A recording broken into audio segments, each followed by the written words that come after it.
Knowledge turbine के दोस्तों, अस्सलाम वालेकुम। आज हम बात करेंगे हज़रत ज़ुल्करनैन अलैहिस्सलाम के 3 सफ़रों के बारे में जिनका ज़िक्र कुरान मजीद में भी आता है।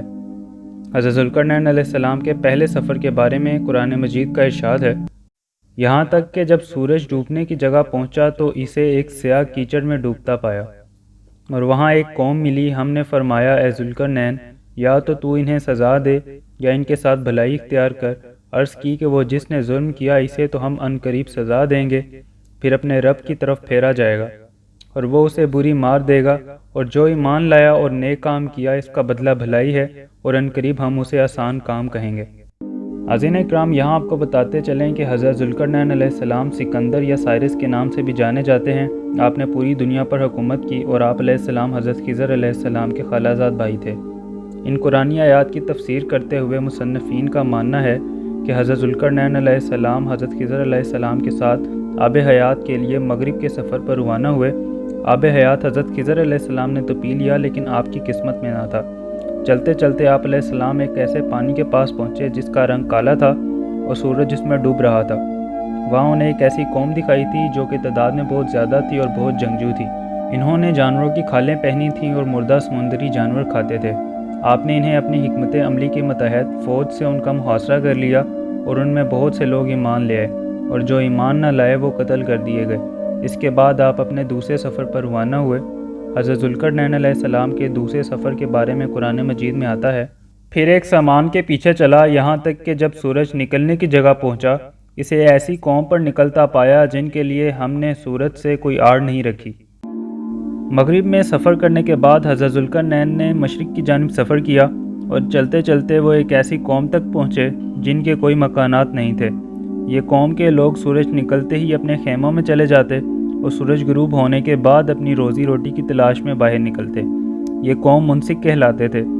हज़रत ज़ुल्करनैन ने इनके साथ भी कुछ वक्त गुजारा और इनमें से बेशतर मुसलमान हो गए। दूसरे सफ़र के बाद आपने शुमाल की जानिब तीसरा सफ़र किया, जो कि कुरान करीम में कुछ यूँ आता है। उन्होंने कहा, ए ज़ुल्करनैन, बेशक याजूज माजूज ज़मीन में फ़साद मचाते हैं, तो क्या हम आपके लिए कुछ माल मुकर्रर कर दें इस पर कि आप हम में और इन में एक दीवार बना दें।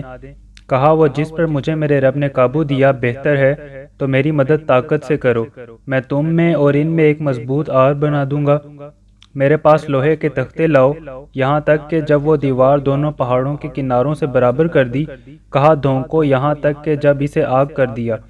कहा, लाओ मैं इसमें गला हुआ तांबा उंडेल दूं तो याजूज माजूज इस पर चढ़ ना सके और ना ही इसमें सुराख कर सके। ये मेरे रब की रहमत है। फिर जब मेरे रब का वादा आएगा इसे पाश पाश कर देगा और मेरे रब का वादा सच्चा है।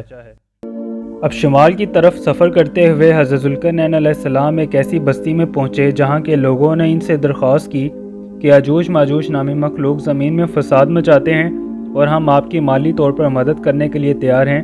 आप हम में और इन में एक मजबूत दीवार बना दें ताकि वो हमारी ज़मीन पर फ़साद ना बर्पा कर सकें। इस पर हज़रत ज़ुल्करनैन ने कहा कि माल से नहीं बल्कि मैन पावर से मेरी मदद करो। चनाचा दीवार तमीर करना शुरू कर दी गई। इसमें लोहे और तांबे समेत कई चीज़ें इस्तेमाल की गईं। बिलाखिर दीवार तमीर हो गई। याजूज माजूज इसको फलांग ना सके और ना ही इसमें सुराख कर सके। हज़रत ज़ुल्करनैन ने फरमाया कि जब मेरे रब का वादा आएगा ये दीवार गिर जाएगी। यहाँ आपको बताते चलें कि यह वाक़या हज़रत ईसा अलैहिस्सलाम की पैदाइश से 500 साल पहले का है। इसके अलावा हम याजूज माजूज और हज़रत ज़ुल्करनैन पर वीडियो बना चुके हैं जो कि आपको आई बटन में मिल जाएगी। इसके साथ ही आज की वीडियो का इख्तिताम होता है। अपना ख्याल रखिएगा। अल्लाह हाफ़िज़।